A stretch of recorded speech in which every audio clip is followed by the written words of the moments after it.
এই মানুষটার ফাঁসি হওয়া উচিত। এই মানুষটাকে যদি আমি রাক্ষসের সাথে তুলনা করি, রাক্ষস নিজে এসে বলবে আমি এতটাও খারাপ নই যতটা খারাপ এই মানুষটা। একটা মাত্র 1.5 বছরের বাচ্চা যে ভালো করে কথা বলতেও শেখেনি, তাকে কি নৃশংসভাবে আছাড় মেরে মেরে মেরে ফেলেছে এই মানুষটা। এই ঘটনাটি শোনার পরে যে কোনো মানুষের হৃদয় কেঁপে উঠবে। ঘটনাটি উত্তরপ্রদেশের ফিরোজাবাদের একজন মহিলা এবং তার 1.5 বছরের শিশু আরব।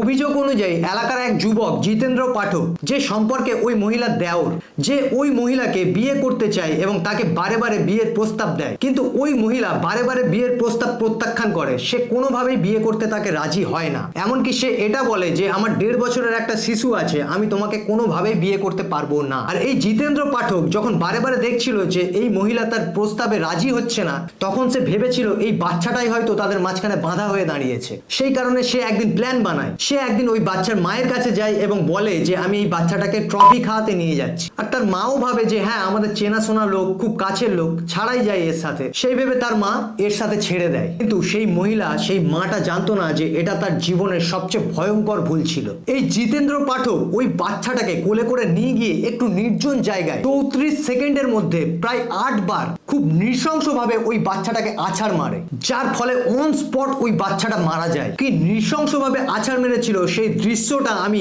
এই ইউটিউবে দিতে পারছি না কিছু গাইডলাইন্সের কারণে। সেই ভিডিওটা যদি আপনারা দেখতে চান তাহলে আমার ইনস্টাগ্রাম চ্যানেলের লিংক এই ইউটিউব চ্যানেলে দেওয়া আছে। আমার ইনস্টাগ্রাম চ্যানেলে ঢুকে ওই ভিডিওটা দেখে বুঝতে পারবেন কতটা নৃশংসভাবে কিভাবে ওই বাচ্চাটাকে আছাড় মেরেছে এই জানোয়ারটা, এই রাক্ষসটা।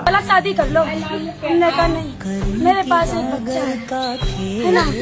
तो यहाँ पे मिलने आया, बाबू से बोला बाबू चलो टॉफी खाने चल रहे हैं।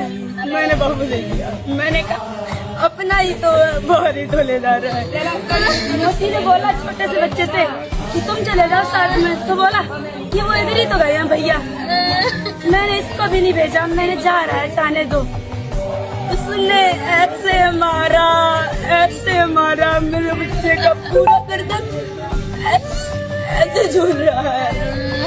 একটা বাচ্চা হারানো একটা মায়ের কাছে কতটা কষ্টকর সেটা শুধুমাত্র একটা মাই জানে। আরব আর কখনো ফিরে আসবে না। তার মুখের হাসি, তার প্রথম হাঁটতে শেখা, সেগুলোই স্মৃতি হয়ে থাকবে তার মায়ের কাছে। আর এই স্মৃতি তার মাকে সারা জীবন দুঃখ দিয়ে যাবে। আপনাদের কি মনে হয় এইরকম কষাই রাক্ষসের মতো মানুষের সাথে কি করা উচিত, তার কি শাস্তি হওয়া উচিত? কমেন্ট করে অবশ্যই জানাবেন।